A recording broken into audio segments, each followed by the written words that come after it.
Oke kawan, jangan lupa like, comment, and subscribe. Assalamualaikum warahmatullahi wabarakatuh. Sahabat Kebun Berkah yang berbahagia, pagi ini Kebun Berkah akan memaparkan suatu program dari Kementerian Lingkungan Hidup dan Kehutanan, yaitu Kebun Bibit Rakyat, atau kami sebut nantinya dengan KBR. Sahabat Kebun Berkah yang berbahagia, KBR adalah kegiatan pembuatan bibit tanaman hutan sebagai penghasil hasil hutan kayu dan penghasil hasil hutan non kayu yang dikelola oleh lembaga desa, kelompok adat, kelompok masyarakat, kelompok tani hutan, atau pemegang persetujuan pengelolaan perhutanan sosial yang nantinya dipergunakan untuk penanaman sebagai bagian dari pemberdayaan masyarakat pada kegiatan rehabilitasi hutan dan lahan. Sahabat Kebun Berkah yang berbahagia,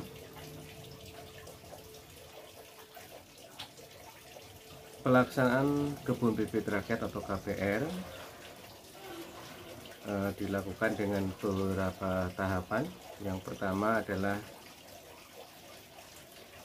pengajuan permohonan KBR, verifikasi permohonan KBR, penetapan kelompok pengelola KBR, penyusunan RUKK atau rencana usulan kegiatan kelompok, pembuatan bibit, distribusi bibit, penyaluran dana, dan yang terakhir adalah atau yang ke-8 adalah serah terima hasil pembuatan bibit. Untuk penayangan kali ini, Kebun Berkah atau channel Kebun Berkah hanya akan menginformasikan sampai dengan tahapan ketiga, yaitu mulai dari pengajuan permohonan KBR sampai dengan penetapan kelompok pelaksana KBR. Sahabat Kebun Berkah yang berbahagia, untuk tahapan selanjutnya dari 4 sampai 8 insya Allah kalau ada waktu akan dilanjutkan kembali. Sahabat Kebun Berkah yang berbahagia, permohonan Kebun Bibit Rakyat atau permohonan KBR diajukan oleh Ketua Calon Kelompok Pengelola KBR kepada Kepala Balai Pengelolaan DAS dan Hutan Lindung kalau saat ini. Kemungkinan nanti akan berubah nama menjadi Balai Pengelolaan DAS dan Rehabilitasi Hutan di setiap provinsi, dari mulai Aceh sampai dengan Papua. Calon kelompok pengelola KBR itu berasal dari lembaga desa, kelompok masyarakat, masyarakat hukum adat, kelompok tani hutan, maupun pemegang persetujuan pengelolaan perhutanan sosial. Inilah calon pelaksana KBR yang diperbolehkan mengusulkan permohonan KBR kepada balai tadi. Untuk dapat menjadi calon kelompok pengelola KBR harus memenuhi beberapa persyaratan. Yang pertama, kelompok tadi beranggotakan paling sedikit 15 orang yang terdiri atas laki-laki maupun perempuan. Yang kedua adalah mempunyai calon lokasi penanaman bibit yang belum pernah menjadi lokasi penanaman bibit dalam jangka waktu 6 tahun terakhir. Yang ketiga adalah belum pernah mendapatkan bantuan kegiatan sejenis atau fasilitasi dari pemerintah dalam waktu atau dalam jangka waktu 6 tahun terakhir. Lalu permohonannya kepada siapa? Nah, atau permohonan tadi dilengkapi apa saja? Kalau permohonannya itu ditujukan kepada kepala balai, lalu permohonan tadi dilengkapi dengan apa saja? Yang pertama adalah daftar anggota calon kelompok pengelola KPR, deskripsi dan sketsa calon lokasi pembuatan bibit. Yang ketiga adalah deskripsi dan sketsa calon lokasi penanaman bibit. Yang keempat adalah surat pernyataan yang terdiri, yang pertama adalah surat pernyataan belum pernah mendapatkan bantuan kegiatan sejenis atau fasilitasi dari pemerintah dalam jangka waktu 6 tahun terakhir. Yang kedua adalah lokasi penanaman bibit belum pernah menjadi lokasi penanaman bibit dalam jangka waktu 6 tahun terakhir. Dan surat permohonan tadi adalah dilengkapi dengan fotokopi. Yang pertama adalah fotokopi pengesahan kelompok, bisa dari yang pertama kepala desa untuk lembaga desa atau kelompok masyarakat dan kelompok tani hutan. Yang keduanya adalah fotokopi pengesahan kelompok dari ketua masyarakat hukum adat untuk masyarakat hukum adat. Atau yang kedua adalah fotokopi surat keputusan persetujuan pengelolaan perhutanan sosial. Sahabat kebun berkah yang berbahagia, permohonan dari calon pengelola KPR tadi dilengkapi juga dengan keterangan atau mengetahui dari yang pertama adalah kepala desa untuk pengajuan oleh lembaga desa, kelompok masyarakat, dan kelompok tani hutan. Yang kedua adalah ketua masyarakat hukum adat untuk pengajuan masyarakat hukum adat, atau yang ketiga adalah ketua kelompok tani hutan untuk pengajuan oleh pemegang persetujuan pengelolaan perhutanan sosial.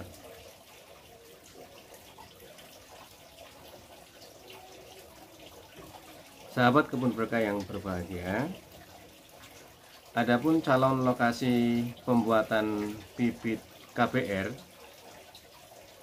harus memiliki persyaratan atau kriteria, atau memenuhi kriteria. Yang pertama adalah lokasi relatif datar dengan kemiringan berupa lereng 0% sampai dengan 8%. Yang kedua adalah bebas banjir dan tanah longsor. Yang ketiga adalah mendapat cukup sinar matahari. Yang keempat adalah tersedia sumber mata air.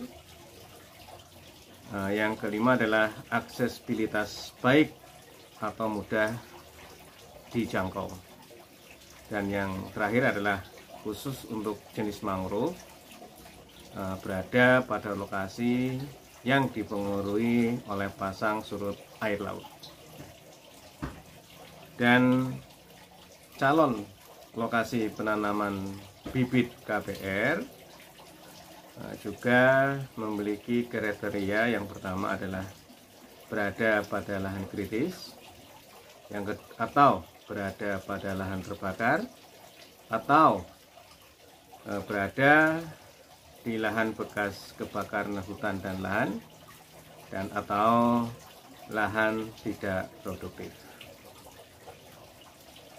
Sahabat kebun berkah yang berbahagia, calon lokasi tadi, calon lokasi penanaman bibit KPR dapat berada di dalam kawasan hutan maupun di luar kawasan hutan.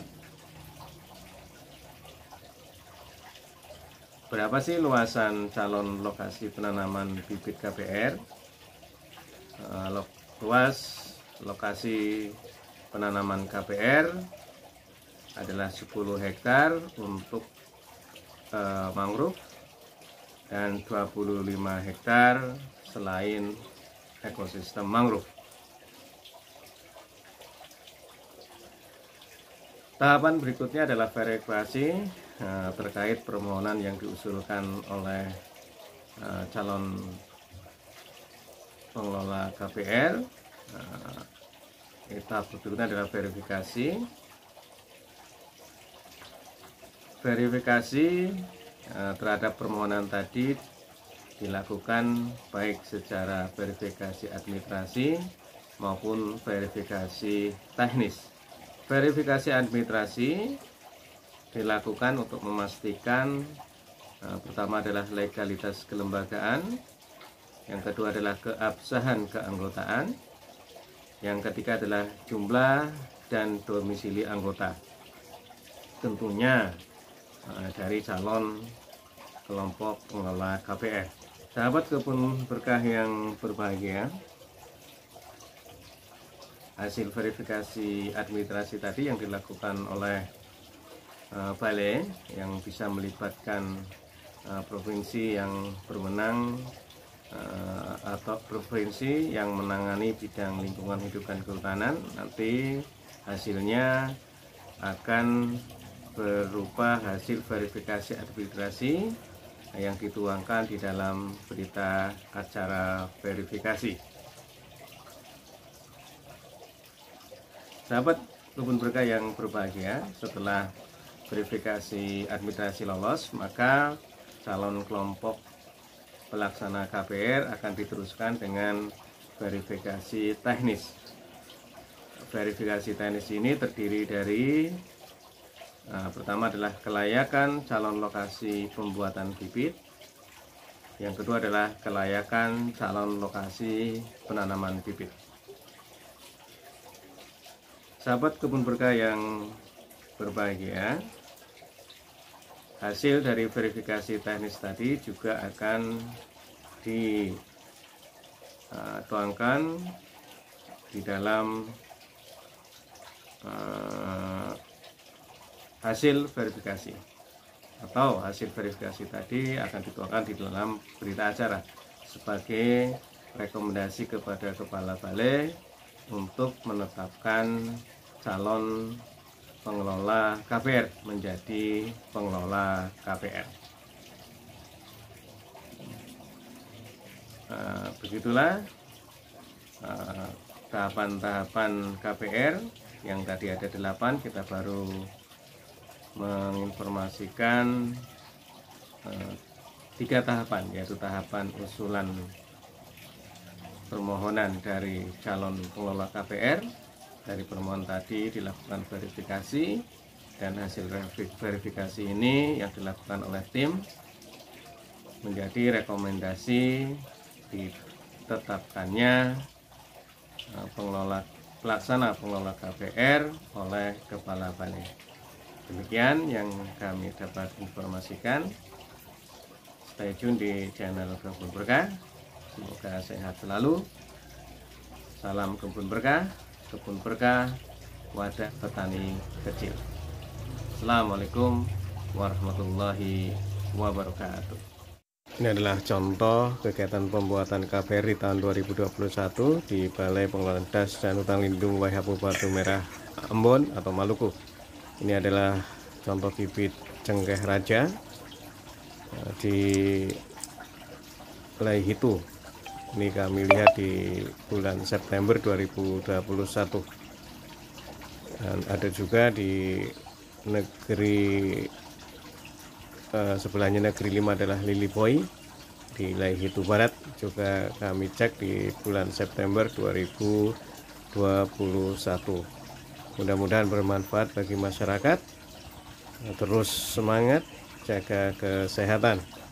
Assalamualaikum warahmatullahi wabarakatuh.